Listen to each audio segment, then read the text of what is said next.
अस्सलाम वालेकुम बच्चों, क्या हाल चाल हैं आपके। उम्मीद करती हूँ आप सब खैरियत से होंगे।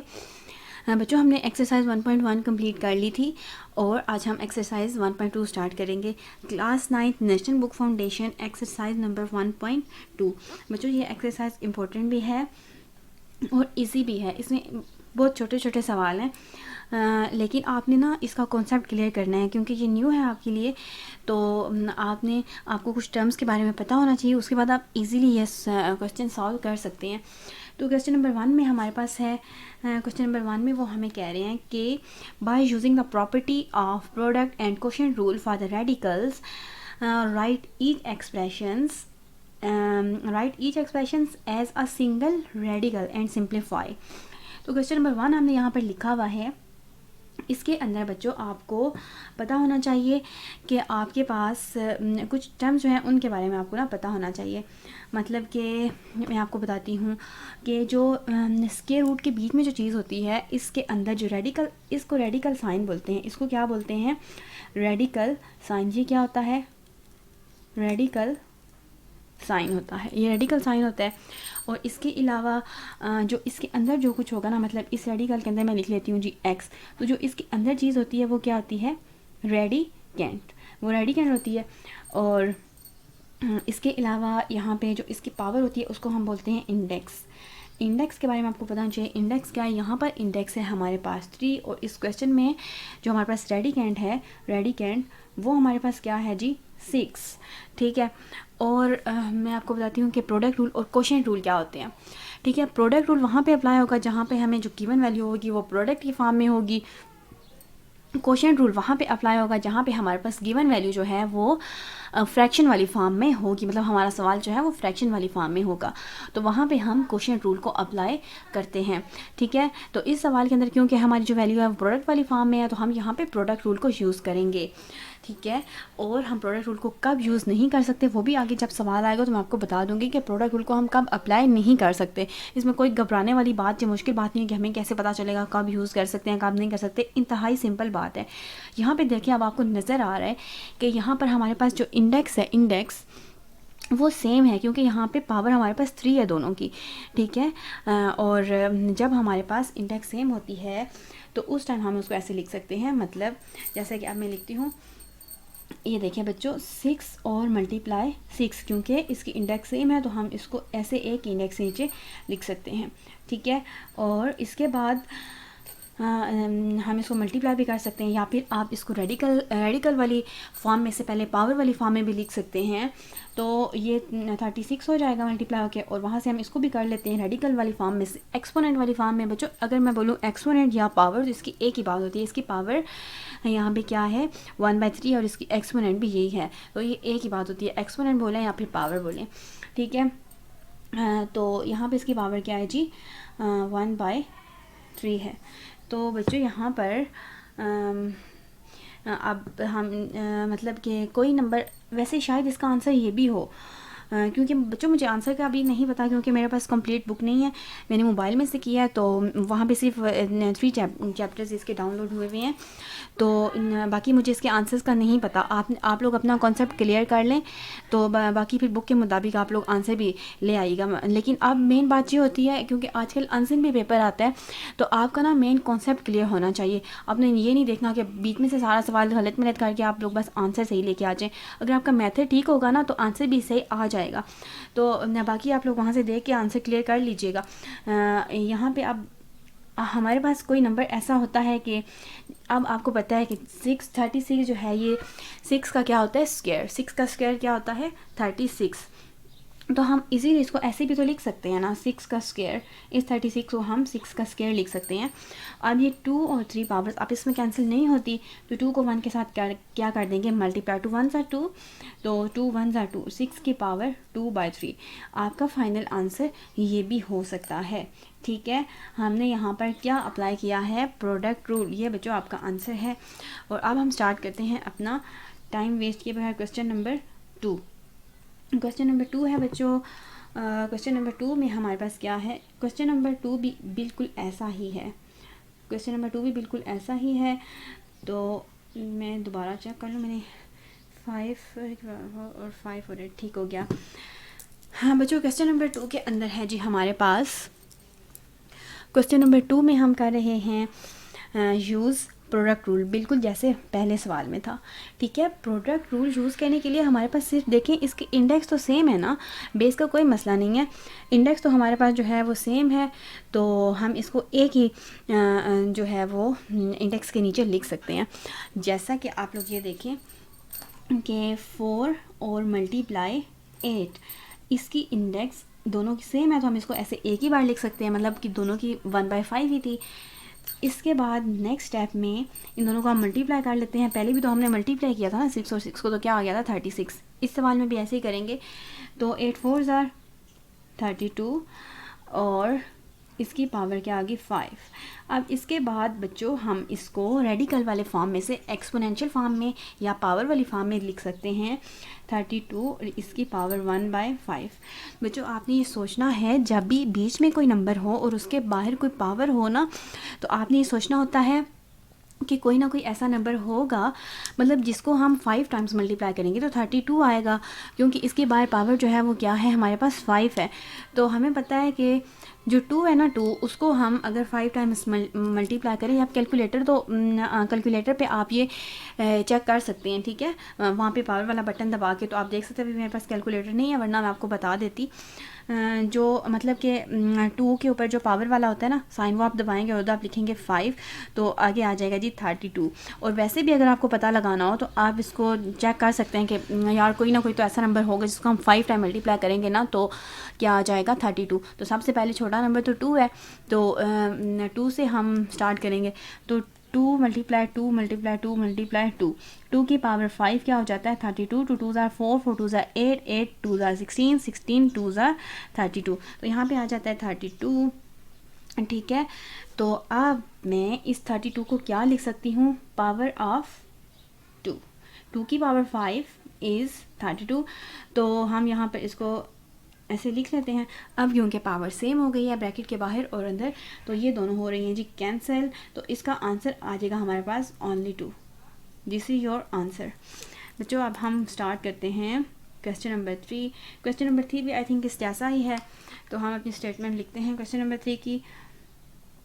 4 रेडिकल साइन x इंडेक्स 4 और x की क्यूब। हाँ बच्चों, ये क्वेश्चन भी बहुत आसान है। ये जो क्वेश्चन है ना, पहला दूसरा तीसरा, और इसके बाद जो है वो आई थिंक क्वेश्चन नंबर 4 जो है वो थोड़ा सा चेंज है। पहले 3 सवालों का बिल्कुल एक जैसा मेथड है, इसलिए हम जल्दी जल्दी इसको कर लेते हैं। अब क्वेश्चन नंबर 3 में हमारे पास यहाँ पे भी इंडेक्स सेम है और इंडेक्स यहाँ पे क्या है 4, तो बेस भी यहाँ पे सेम ही है। x बेस होती है, बेस जिसकी पावर होती है ना उसकी नीचे वाली चीज़ क्या कहलाती है, बेस कहलाती है। मतलब कि अब यहाँ पर इसकी पावर अगर 3 हो, इसके नीचे जो भी लिखा होगा, मतलब 7 लिखा हुआ हो या फिर क्या लिखा हुआ हो कि x की पावर 3, तो ये जो x होता है ना, x ये क्या होती है, ये क्या होती है बेस। ठीक है, जो पावर की नीचे चीज़ होती है सिंपल, वो क्या होती है, बेस होती है। तो यहाँ पे बेस हमारे पास है जी x। सबसे पहले हम इसको एक ही रेडिकल साइन के नीचे लिख लेते हैं, x और मल्टीप्लाई x क्यूब, और ये हो गया इसका रेडिकल पावर हमने लिख ली वो इसकी 4 इंडेक्स। इसके बाद क्योंकि बेस सेम है, अगर बेस सेम हो तो पावर्स आपस में ऐड होती हैं। बच्चों अगर बेस सेम हो तो पावर आपस में ऐड होती हैं। तो यहाँ पे बेस है हमारे पास x और इसके ऊपर पावर कुछ नहीं है, तो मतलब 1 होता है, कुछ ना हो तो उसकी पावर 1 होता है। तो इसकी पावर 3 और 1 मिलके क्या बन जाएगी 4, और इसके बाद हम रेडिकल वाली फॉर्म में से इसको कन्वर्ट कर देते हैं एक्सपोनेंशियल फॉर्म में। तो इसकी पावर क्या होती है 1/4। इसकी इंडेक्स 4 थी तो हमने उसको 1/4 वाली फॉर्म में लिख लिया। तो अब यहाँ से आपको सिंपल नज़र आ रहा है कि ये दोनों आपस में कैंसिल हो रहे हैं। 4 1 ज़ार 4, 4 1 ज़ार 4, तो इसका आंसर क्या आ गया है x। ठीक है बच्चों, इसका भी आंसर आ गया है। और अब हम चलते हैं क्वेश्चन नंबर 4 की जानिब। क्वेश्चन नंबर 4 का जो मेथड है वो थोड़ा सा चेंज है। क्वेश्चन नंबर 4 की हम स्टेटमेंट लिख लेते हैं √10 डॉट 11 और 3। ठीक है जी बच्चों, इस सवाल को आपने ध्यान से करना है। अब आप लोग खुद सोचें कि इस क्वेश्चन के अंदर हमारे पास ना तो बेस सेम है और ना ही इंडेक्स सेम है। बेस यहाँ पर क्या है 10 है और 11, और जो इंडेक्स है वो हमारे पास एक की 3 है और दूसरे की 2 है। ठीक है, इसकी हमारे पास इंडेक्स जो है, इसकी इंडेक्स हमारे पास 2 है जो 10 है, और इसकी इंडेक्स क्या है 3 है।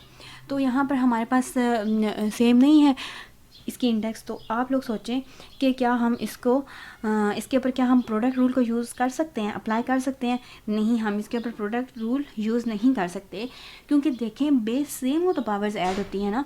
तो इसकी आप देखें एक की जो है वो 1/3 है पावर, और दूसरे की पावर क्या है 1/2। ये ठीक है जी, ये इनकी क्या थी पावर्स थी। और अब बेस देखें, बेस यहाँ पर क्या है, एक बेस है जी 10 और दूसरी बेस क्या है 11। तो यहाँ पे कुछ भी नहीं हो सकता। मतलब कि अगर आप लोग ऐसे लिखो, ये आपने अपने क्वेश्चन में नहीं लिखना, ये मैं आपको सिर्फ समझाने के लिए बात बता रही हूँ कि आप लोग चलें, अगर आप ऐसे लिखने 10 की पावर 1/2 और मल्टीप्लाई 11 की पावर 1/3। अब आप लोग खुद सोचें आप इसको किस तरह सॉल्व करेंगे। बेस सेम हो तब हम पावर्स ऐड करते हैं, और अगर पावर सेम हो और बेस सेम ना हो तो हम एक ही पावर के ऊपर, क्योंकि पावर सेम हो, हम एक ही पावर के ऊपर दोनों बेस हम उसके नीचे लिख के हम बेस को आप इसमें मल्टीप्लाई करवा लेते हैं। लेकिन यहाँ पे दोनों चीज़ें नहीं हैं। तो बच्चों हम इसका यहाँ पे सोल्यूशन लिख देते हैं। आप ऐसे कीजिए कि आप यहाँ पे लिखें नोट और आगे आप लिख दें here we can't apply product rule because आप ये लिख सकते हैं इंडेक्स आर नॉट सेम। ठीक है, बस इतना सा आंसर आपके लिए काफ़ी है, क्योंकि एक की इंडेक्स 2 है दूसरे की इंडेक्स 3 है, तो यहाँ पे सिंपली हम प्रोडक्ट रूल को यूज़ नहीं कर सकते। तो बच्चों अब हम चलते हैं क्वेश्चन नंबर 5 की जानिब, क्योंकि क्वेश्चन नंबर 5 में जो आपको नज़र आ रहा है इस क्वेश्चन के अंदर जो है फ्रैक्शन वाली फॉर्म में हमारे पास वैल्यू गिवन है। फ्रैक्शन वाली फॉर्म में आपके पास वैल्यू इसमें गिवन है। तो हम इसमें सिंपली क्या करेंगे, हम इस सवाल के अंदर क्वोशिएंट रूल को यूज़ करेंगे। मैंने आपको बताया था कि अगर फ्रैक्शन में वैल्यू गिवन हो तो हम क्वोशिएंट रूल को अप्लाई करते हैं। तो यहाँ पे अब आप लोग देखें कि आपके पास, यहाँ पे आप लोग देखें तो आपके पास जो है ना वो इसकी बेस जो है x है, ठीक है, और यहाँ पे इंडेक्स जो है वो क्या है 4। तो हम यहाँ पर इसको एक ही इंडेक्स के नीचे लिख सकते हैं ना, क्योंकि यहाँ पे वो सेम है इंडेक्स। तो हाँ बच्चों, आप इसको ऐसे भी लिख सकते हैं, मतलब कि आप इसको लिख लें x की पावर 7 और x की पावर 5, और ये हमने इसको लिख लिया। इसके बाद हम इसको एक्सपोनेंट वाली फॉर्म में कन्वर्ट कर देते हैं। x की पावर 7 और x की पावर 5, इसकी है जी पावर ये 1/4। यहाँ से बच्चों आप इसको, यहाँ से हम देखिए, आप एक और बात आप समझ लीजिए कि जो है ना आपके पास यहाँ पे बेस सेम है ना, तो ये 5 को अगर हम ऊपर ले जाएंगे तो अगर एक बात आप लोग को समझने की ज़रूरत है कि अगर हम 5 को ऊपर ले जाएं, देखिए अगर फ्रैक्शन के अंदर ना कोई पावर अगर ऊपर से नीचे या नीचे से ऊपर शिफ्ट हो तो उनकी जो पावर्स होती हैं उनके साइन चेंज हो जाते हैं। मतलब कि ना आप लोग को समझाने के लिए बात बताती हूँ कि यहाँ पर अगर लिखा होगा 2 और यहाँ पे क्या लिखा हुआ होगा 3, तो अब यहाँ पे बेस सेम है ना, अगर मैं ये चाहती हूँ ना कि 3 को ऊपर ले जाऊँ तो ये जो है 2 और क्या हो जाएगा यहाँ पर -3 हो जाएगा। ठीक है, तो इसको हम फिर कर लेंगे तो x की पावर -1 आंसर आ जाएगा।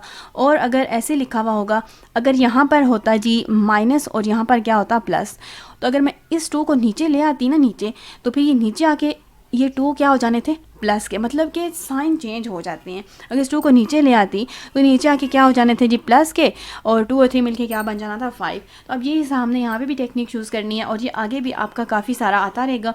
तो आपने इस बात को अपने जहन में बिठा लेना है कि x की पावर 7, अब ये 5 अगर ऊपर जाएगा तो यहाँ पर क्या हो जाएगा -5, और यहाँ पर इसकी पावर क्या है ये 4, और 7 में से 5 जाएंगे तो क्या बचेगा 2, और बाहर वाली पावर क्या है 1/4, 2 1s are 2 और 2 2s are 4, तो x की पावर जी हमारे पास क्या बन जाएगा 1.2, और we can write it simply square root of x। ये दोनों इसके आंसर, आप इसको इस फॉर्म में भी लिख सकते हैं, आप इसको इस फॉर्म में भी लिख सकते हैं। तो बच्चों इसके बाद आपको उम्मीद करती हूँ आपको ये समझ आ गया होगा सवाल, क्योंकि बहुत ज़्यादा आसान है। पहले 3 सवालों में हमने क्या यूज़ किया था, प्रोडक्ट रूल यूज़ किया था, उसके बाद प्रोडक्ट रूल यूज़ नहीं हो सकता था, हमने ये नोट लिख लिया। इसके बाद जो आगे क्वेश्चन नंबर 5 था इसमें हमने यूज़ किया है क्वोशिएंट रूल।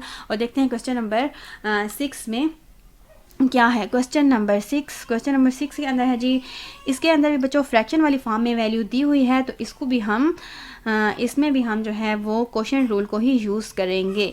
तो हम इस सवाल को स्टार्ट करते हैं। सबसे पहले तो बच्चों देखें कि इसके अंदर ना हमारे पास जो है वो इसकी इंडेक्स जो है 3 है और वो है सेम, इंडेक्स 3 है और वो सेम है। तो जैसे ऊपर वाले सवाल के अंदर इंडेक्स 4 था और वो सेम था, तो हमने उसको एक इंडेक्स के नीचे लिख लिया था दोनों फ्रैक्शंस को।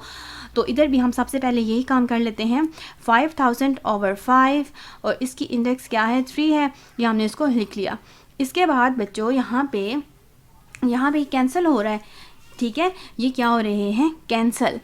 तो 5 1s are 5 और 5 1s are 5 और बाकी 3 0 ऐसे ही आ गए। तो ऊपर क्या बच गया हमारे पास 1000 बच गया। और यहाँ पे हम ये भी काम कर लेते हैं साथ ही कि इसको रेडिकल वाले फॉर्म से एक्सपोनेंशियल फॉर्म में ले जाते हैं। इसकी पावर क्या है जी 1/3। तो बच्चों जैसे हमने पीछे ये देखेंगे इस क्वेश्चन के अंदर हमने देखा था कि बाहर पावर 1/5 है, तो अंदर जो 32 था हमने ये सोचा कि कोई ना कोई ऐसा नंबर होगा जिसको हम 5 टाइम्स करें तो वो भी क्या आ जाए 32। मतलब कि ना कोई ना कोई ऐसा नंबर होगा जिसकी पावर ना 5 होगी। देखें फिर वो पावर आप इसमें कैंसिल हो गई थी। तो यहाँ पे अगर 10 जो है 10, इसको अगर हम 10 का क्यूब लें, देखिए 10 10 क्या होता है जी, 10 10 तो पता है 100 होता है। और फिर 100 को हम 10 के साथ मल्टीप्लाई करवा लें, 100 को अगर हम 10 के साथ 1001 और तो ये क्या आ जाता है हमारे पास 1000। मतलब कि 10 का जो क्यूब होता है वो क्या होता है 1000। 10 का क्यूब जो होता है वो क्या होता है 1000। तो हम इसको जो 1000 है ये इसको हम 10 की पावर 3 भी लिख सकते हैं और साथ में बाहर वाली 1/3 ऐसे ही आ जाएगी। तो इसमें ये 3 और 3 हो जाएंगे जी कैंसिल और आंसर हमारे पास क्या रह जाएगा ओनली 10। इसका आंसर आपके पास आ जाएगा 10। ठीक है बच्चों, तो अब हम स्टार्ट करते हैं अपना लास्ट तो नहीं है शायद अभी, क्वेश्चन नंबर 7। इसके बाद क्वेश्चन नंबर 7 हम स्टार्ट करते हैं। क्वेश्चन नंबर 7 के अंदर बच्चों देखें आप, इसके अंदर भी हमारे पास क्वोशिएंट रूल यूज़ हो रहा है शायद हाँ जी। इसकी स्टेटमेंट पहले लिख लेते हैं, 500 डिवाइड इसकी पावर 2 है और नीचे जो 5 लिखा हुआ है उसकी पावर भी 2 ही है हमारे पास। तो बच्चों इसको भी इसी तरह से सॉल्व करना है क्योंकि यहाँ पर इसकी इंडेक्स 2 है और वो भी सेम है, तो हम इसको एक ही इंडेक्स नीचे लिख सकते हैं 500/5 और इसकी ये जो इंडेक्स है ये हमने एक में ये दोनों फ्रैक्शंस को लिख लिया है। ठीक है, इस फ्रैक्शन को हमने एक इंडेक्स में लिख लिया है क्योंकि वो थी सेम। ऊपर वाले सवाल में भी हमने ऐसे किया, उससे ऊपर वाले सवाल में भी ऐसे किया, यहाँ पे कोई मुश्किल बात नहीं है। अब यहाँ पर देखते हैं कि दोनों आपस में कैंसिल होती हैं या नहीं। तो ये कैंसिल हो रही हैं, 5 1s are 5 और 5 1s are 5 और दोनों 0 ऐसे आगे। तो क्या बच गया है बच्चों सिंपल 100। और यहाँ से हम रेडिकल वाली फॉर्म में से एक्सपोनेंशियल फॉर्म में चले जाते हैं। तो इसकी जो पावर है ये क्या है 1/2, इसकी पावर 1/2 हमने लिख लिया। ठीक है, जैसे हमने पहले किया था, ये देखिए आपको पता है 10 10s हमने जब मल्टीप्लाई किया था तो 10 10s क्या आया था 100। मतलब कि 10 का स्क्वायर क्या होता है 100। 10 को 2 टाइम्स मल्टीप्लाई करें तो क्या आ जाता है 100। 10 को 2 बार मल्टीप्लाई करने से 100 आ जाता है। तो हम इसी को ऐसे भी लिख सकते हैं कि 10 का स्क्वायर क्या है जी 100। इस 100 को हमने ऐसे लिख लिया 10 की पावर 2 और बाहर वाली पावर 1/2 ऐसे ही आ गई क्योंकि कैंसिल हो रही है। 2 1s are 2 2 1s are 2। तो हमारे पास आंसर सिंपल इसमें भी क्या आ जाएगा 10 आ जाएगा हमारा आंसर। तो बच्चों इसका ये वाला पार्ट भी हो गया है।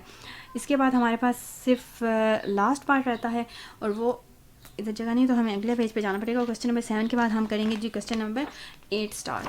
तो क्वेश्चन नंबर 8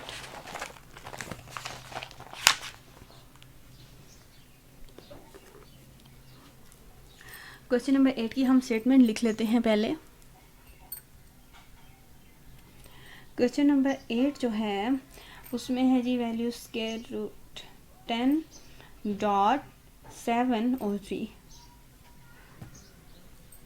तो बच्चों इसको सॉल्व करना शुरू करते हैं। यहाँ पर भी आप देखें, जैसे पीछे हमने एक सवाल किया था जी, वो कौन सा क्वेश्चन नंबर था, क्वेश्चन नंबर 4। क्वेश्चन नंबर 4 और क्वेश्चन नंबर 8 ये थोड़े थोड़े मिलते जुलते हैं, क्योंकि इनमें एक ही चीज़ है, क्योंकि इनकी जो पावर्स है ना, मतलब कि इंडेक्स, वो सेम नहीं है। क्वेश्चन नंबर 4 में भी ऐसे ही था और इसमें भी ऐसे ही है, क्योंकि इनकी इंडेक्स सेम नहीं है, तो यहाँ पर हम पावर रूल को यूज़ नहीं कर सकते। ये चीज़ आपने समझनी है। अब यहाँ पे भी हमने ऐसे ही नोट लिखना है, ठीक है। अब पहले मैं आपको नोट लिखवा देती हूँ, उसके बाद फिर मैं आपको समझा दूँगी कि क्या चक्कर है इसमें। नोट आप लिख लें कि here index is not same, so we can not apply product rule, so we can not apply product rule. अब आप देखिए, सिर्फ आपने एक ही लाइन लिखनी है, ठीक है।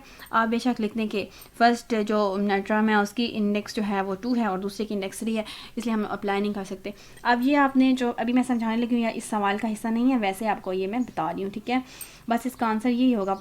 पता नहीं बुक में क्या आंसर है बच्चों, मैंने आपको पहले ही बताया कि मेरे पास अभी बुक नहीं है, इसलिए मुझे आंसर का नहीं पता। बुक्स क्योंकि चेंज हुई तो अभी बुक्स नहीं मिल रही। तो इसका ना मैं आपको बता देती हूँ थोड़ा सा। इस क्वेश्चन में ना आपने ये बात आप अपने माइंड में बिठा लें। देखिए कि 10 जो है ना, इसकी यहाँ पे पावर क्या बन रही है, 1/2, और जो 7 है, 7 इसकी पावर क्या बन रही है जी, 1/3। अगर आप सोचें कि भाई हम इसको भी सॉल्व कर लेते हैं, तो आप इसको कैसे करेंगे, सोचें एक दफ़ा। हम इसको नहीं कर सकते सॉल्व, ठीक है। क्यों नहीं कर सकते? क्योंकि आपने देखना है कि यार यहाँ पे अब 10 और 7 को ऐसे नहीं करना कि हम बस पागलों की तरह 10 और 7 को मल्टीप्लाई कर दें और ऊपर से उनकी पावर्स को ऐड कर दें। ऐसे कभी भी नहीं होता, ये बिल्कुल गलत है। क्या गलत है कि 10 × 7 आप यहाँ पे कर दें और इनकी पावर्स को कर दें जी ऐड। ये बिल्कुल गलत है, आपने ऐसे नहीं करना। क्यों नहीं करना? क्योंकि इनकी बेस तो सेम नहीं है ना, जो हम उसको ऐसे कर सकते हैं, और ना ही इनकी जो पावर्स हैं वो सेम है। देखें, अब मैं आपको यहाँ पे एक और बात बताती हूँ, ये भी गलत है। अगर होता ना, अगर ऐसे, ठीक है, यहाँ पे हम लिखते हैं अगर, ठीक है, अगर ऐसे होता, मतलब कि ये जो 10 लिखा हुआ है ना, इसकी पावर भी 1/2 होती और डॉट 7 की पावर भी क्या होती, 1/2, ठीक है। अब यहाँ पर पावर जो है ना, पावर, ये वाली पावर, ये दोनों क्या हो गई हैं, सेम हो गई हैं। इसके अंदर जो पावर्स हैं वो क्या हो गई हैं, सेम। तो जब पावर्स जो होती हैं वो अगर सेम हो जाए ना, तो बच्चों हम फिर भी उसका कोई ना कोई हल निकाल सकते हैं। फिर हम उसको कैसे लिख सकते हैं, ये देखें, अगर पावर जो है वो सेम हो ना, तो हम उसको ऐसे लिख सकते हैं कि 10 × 7, और पावर क्योंकि सेम ही होती है तो उसको हम एक ही दफ़ा ऐसे बाहर लिख लेते हैं, और फिर ये वाला जो होता है ना, ये मल्टीप्लाई होकर क्या बन जाता है, 70, और इसकी पावर क्या बन जानी थी, 1/2। एक तो ये वाला आंसर हो जाता, लेकिन यहाँ पर ऐसे भी नहीं है। क्यों? अगर यहाँ पर हमने क्या लिया था, पावर्स को हमने क्या कर लिया था, सेम कर लिया था।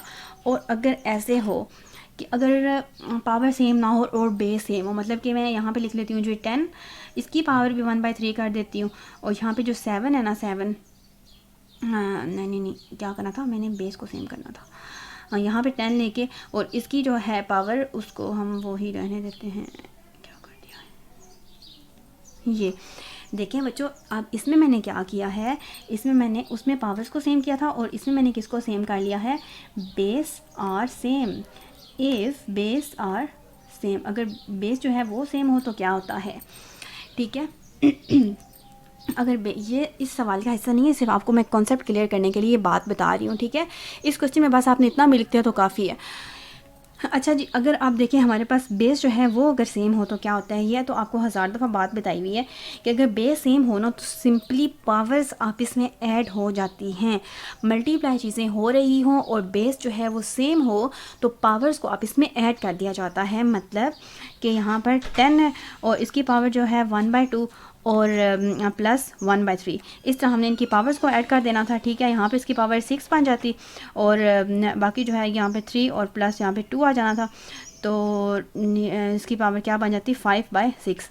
मतलब कि अगर बेस सेम हो तो हम पावर को ऐड कर सकते हैं। तो बच्चों बस मैंने आपको ये इसका कॉन्सेप्ट बता दिया। वैसे ये सवाल तो बस इधर ही ख़त्म हो गया था। अभी मैं उम्मीद करती हूँ कि आपको इसका जो क्वेश्चन नंबर 1 है उसकी पूरी आपको समझ आ गई होगी। अब हम नेक्स्ट वीडियो में करते हैं स्टार्ट क्वेश्चन नंबर 2। अल्लाह हाफिज़।